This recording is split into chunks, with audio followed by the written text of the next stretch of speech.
Hey everybody, it's me Arlene, Delicious Delights. So for the past week or so, I have been doing a big major cleanup and organization of all of my perfumes.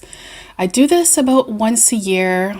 I organize all of my samples, travel sizes, and the perfumes and decants and all that stuff.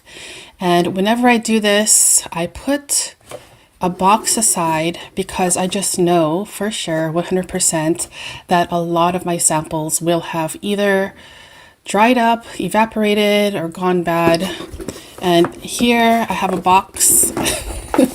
This is the box for this year of samples and decants that are dead pretty much.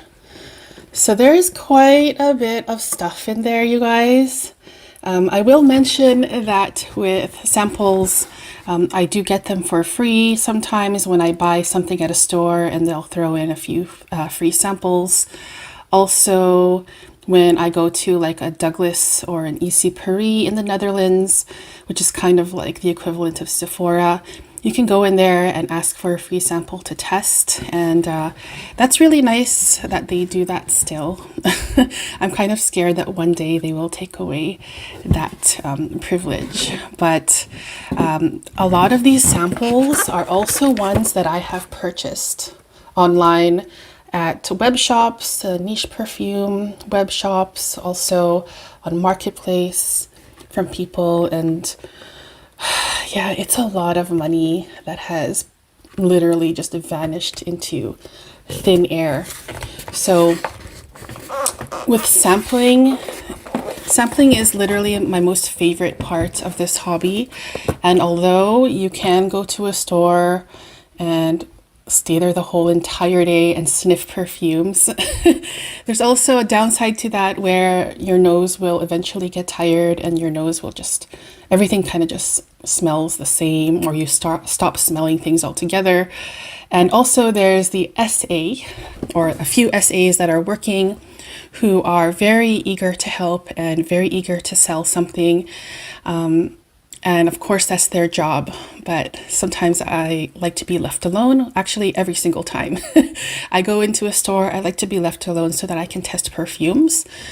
But of course, they're kind of just lingering around, hovering around, waiting for you to ask a question. And that can get a little bit weird after a while. If you've been there for a certain amount of time, they might find that weird, and then I start feeling awkward. So I like to have samples at home that I can test on my own time at my own pace. There are a lot of carded samples that I have, especially the ones in the glass vials. Those ones haven't evaporated. Well, of course, there's some that have, but for the most part, the glass vials in official carded samples, those don't evaporate, or they evaporate so slowly that I don't really notice. Even in the plastic ones, a lot of them have lasted for so many years. Yeah, there must be some kind of thing that they do where the sample just doesn't evaporate that much or at all, and then it lasts forever for a long time. Of course, there's the dabber samples. Do I have any in here? I usually try to avoid dabber samples as much as I can. Oh, I found one dabber sample, or there are a few actually. I found it at the bottom of this box. Okay. So here's a dabber sample. And I actually took off the top of the dabber sample and I attached a spray atomizer on top, and it fits really well. Wow. Wow, that just fits perfectly. And then you can spray from a dabber sample, which is really great. So that's kind of a hack that I haven't heard many people talk about. If you're just really done with dabber samples and you'd like to experience the scent as a spray sample, just reuse one of the atomizers. You can even go to a store and ask if they have a spare one. Like, I've done that before and they have never said no. So yeah, then you can spray from a dabber sample, which is kind of cool. Where was I going with this? Yeah, dabber samples. Here is a dabber sample. super tiny. What is this one here? Délices d'épices. I don't even know what this is. I'm super curious. Actually, I don't know how it even made it to this box because this sample looks familiar and I've had it for years, but it's still pretty much full, you guys. I don't know if you can see that. Can you see that? It's pretty much full. So my whole point is dabber samples, with dabber samples, they don't really evaporate and they'll last a very long time. But at the same time, they're not as fun to use. They're just kind of a mess when you open it. A lot of them are really hard to open too, and then you get it all over your fingers. So yeah, there are definitely pros and cons to the dabber sample. Anyways, I want to know what this is. Délices d'épices. For some reason, I'm thinking it's a Cartier. Just to bear with me for a second. Is this the Nina Ricci? Yeah. Ooh. Maybe I shouldn't. This shouldn't be in the box, actually. Délices d'épices is a scent from Nina Ricci. And look at this bottle. Like, what is that? It kind of looks like, well, first of all, colors are gorgeous.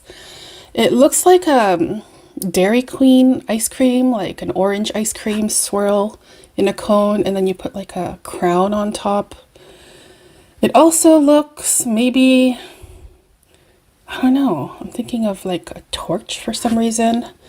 It looks very whimsical and colorful. And I'm gonna guess this one's discontinued. Anyways, yeah, I'm gonna keep that. If you guys know this scent, Les Belles de Ricci, Délices d'épices, Nina Ricci. And it was released in 1999. Wow. This looks really nice. Wow. Cinnamon, orange, apple, cardamom, vanilla. That sounds really nice. Okay, so where was I going with this? Dabber samples, great for storage, not so great for testing, but the workaround is you can do something like this, where you can spray it from a dabber sample and then test it that way. Okay, so I want to show you some other stuff here. Like, I put aside some samples to show you what happened to them. Here's a decant. And it's the Armani Because It's You. I remember this one being like a super duper sweet sugary scent. When I look closely, it looks kind of weird. Like when I shake it, it looks very strange inside. There's like floaties, so I don't know. So that's gotta go. And I do not like these travel things. You know, it's cute and it's very handy to have in your bag. However, they do evaporate very quickly. Oh, you can take it up like that. Yeah, it looks just kind of weird. I don't remember it looking like that. It looks a lot thicker too, and the color has changed. Oh yeah, so I guess if you do decant into a travel vial like this, you should try to use it up as soon as you can because it will evaporate. At least I have noticed with this particular type of travel vial, it evaporates pretty quickly.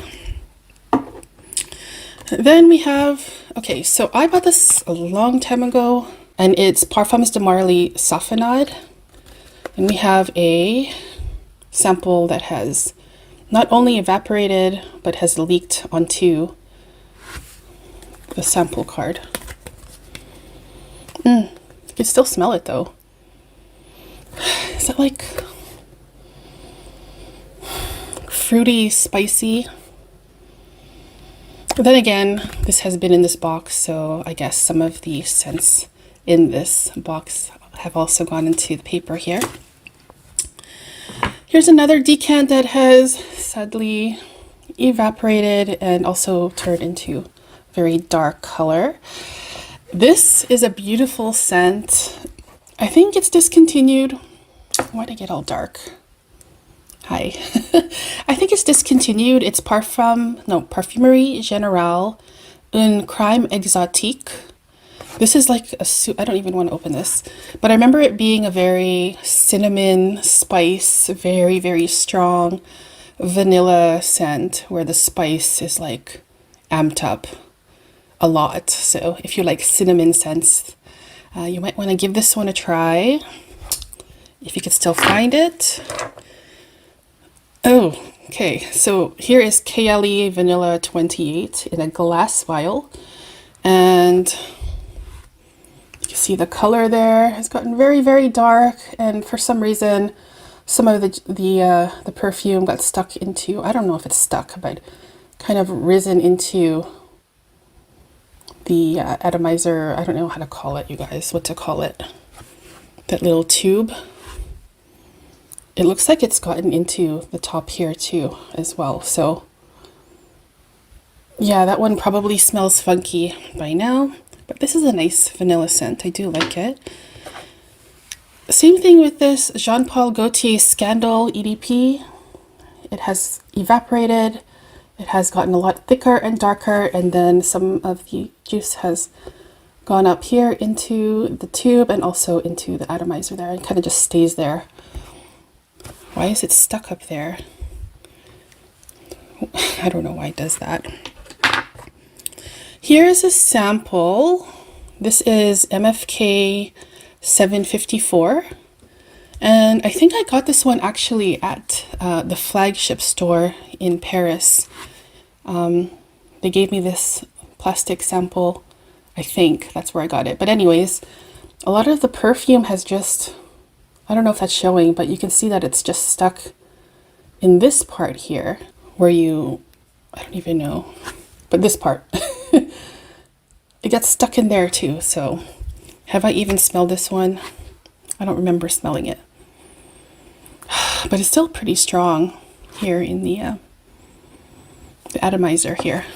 Okay, it got dark again. Hello. 754. Haven't really heard that much about this. I have these samples that I've put together, and these are all ones that have just evaporated, and these ones were really pricey.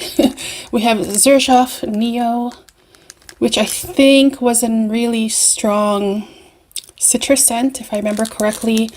Alexandria 2, also from Xerjoff. I remember this one.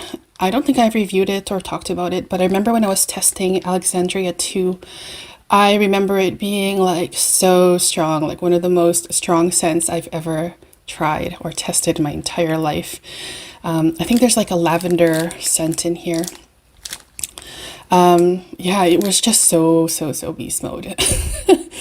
And a lot of the times I'm just not in the mood for something so strong. Sometimes I am, but for the most part, I'm mostly like a freshy kind of person / sweet, cakey gourmand cupcake scents.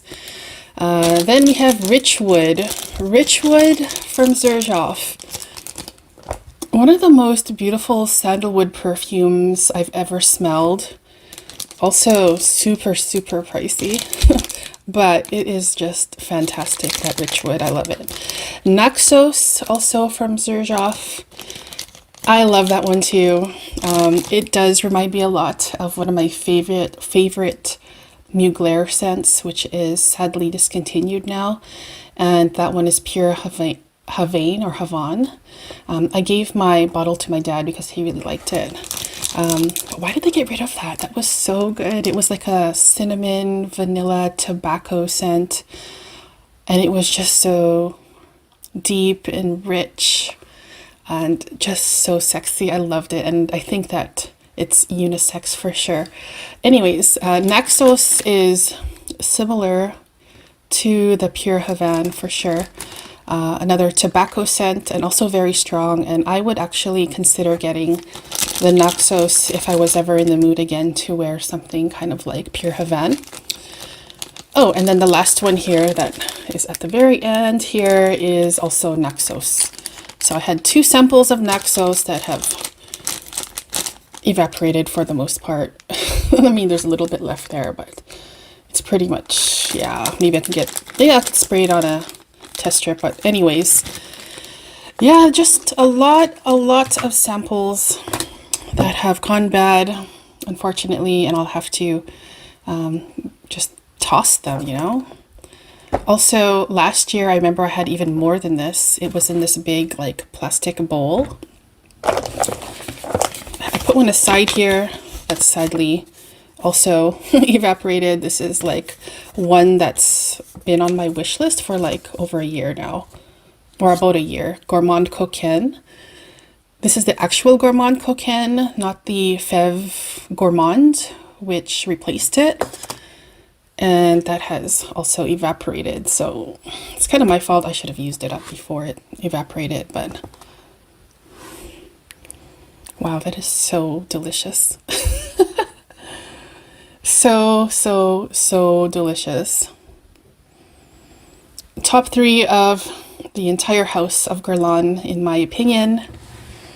Number 1, Spiritus Double Vanille, my favorite vanilla scent of all time. Number 2, Tonka Imperial, my absolute favorite Tonka scent of all time.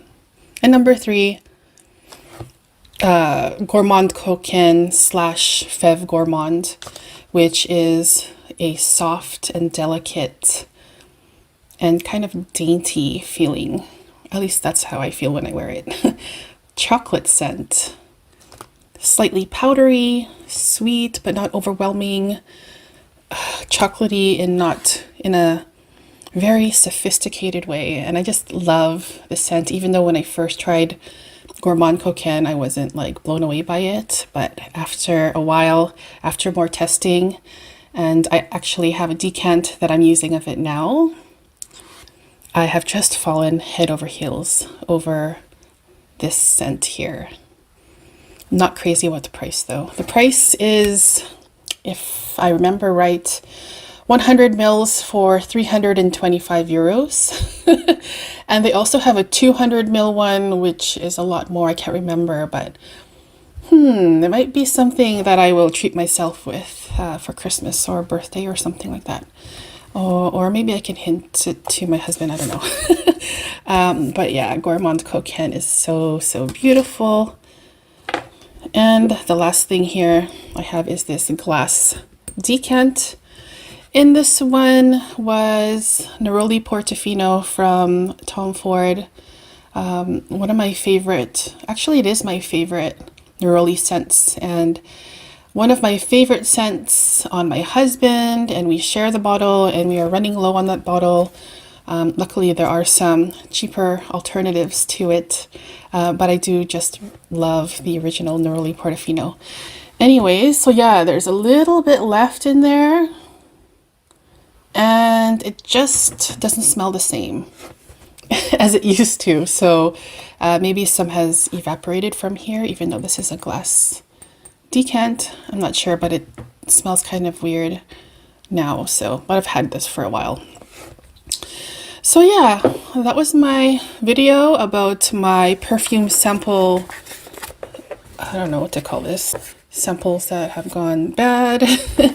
I would love to hear about your opinion on this topic about buying samples and testing samples in the store versus at home. Do you guys also have a lot of evaporated samples? And for those of you who say that, or who have said that they don't have an issue with evaporating samples, maybe you can let us know what storage you do with your samples. My samples are in a cool and dark place. I don't really know what else to do with them. But also I used to have samples or decants like this in my fridge some years ago, and they would just stay there. And even in the fridge, they have also evaporated over time. So yeah, are there any tips or tricks with having the rate of evaporation or no evaporation with samples? Let us know in the comments. That would be really great to read about. So I hope you guys enjoyed this video. I'll probably be doing a video like this every single year because it does happen every single year and it is a reality, at least for me in my experience when it comes to perfume samples. And I just pretty much just accept the fact that a lot of them have to go. And I'll just keep on buying more and more samples and testing more and more samples, so long as I am passionate about this hobby, and I still am. So thank you guys so much for tuning in today, and I will see you soon in the next one. Take care, guys. Bye bye.